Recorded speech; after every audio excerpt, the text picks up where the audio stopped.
Hi అండి, welcome to our channel. అందరూ బాగున్నారా అండి?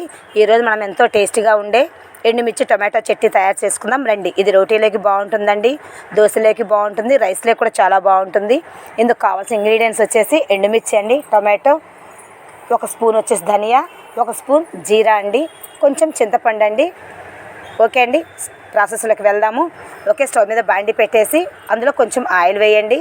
ఆయిల్ వేడయ్యాక మనం ముందుగా తీసుకుంటున్న ఎండుమిర్చి వేసేయండి అండి. ఓకే, అవి లైట్గా దోరగా వేగిన తర్వాత మనం తీసుకున్న జీరా, ధనియా వేయాలి. నేను కరివేపాకు కూడా వేసానండి, మీకు చెప్పడం మర్చిపోయాను. ఓకే అండి, బాగా వేగిన తర్వాత అవి మిక్సీ జార్లోకి తీసుకోండి. అవి చల్లారనివ్వండి అండి. తర్వాత ఒక 4 చిన్నులు, 1 స్పూన్ ఉప్పు వేసేసి మిక్సీ పట్టేయండి. ఓకే అండి, మనం ముందుగా చింతపండు నానబెట్టి ఉంచుకోవాలి. చింతపండు వేసేసి ఒక్కసారి గ్రైండ్ చేసి పక్కన ఉంచుకోవాలండి. ఓకే, స్టవ్ మీద బాండి పెట్టేసుకొని అందులో ఆయిల్ వేసి టొమాటోస్ కూడా అందులో వేసి బాగా మెత్తగా వేయించుకోవాలండి.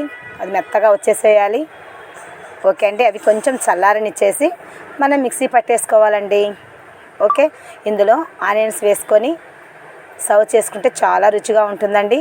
ఒక్కసారి మీరు కూడా ట్రై చేసి చూసి నా కామెంట్ రూపంలో చెప్పండి ఎలా వచ్చిందో. ఓకే, ఈ వీడియో మీకు నచ్చినట్టయితే లైక్ చేయండి, సబ్స్క్రైబ్ చేయండి, షేర్ చేయండి. Thank you.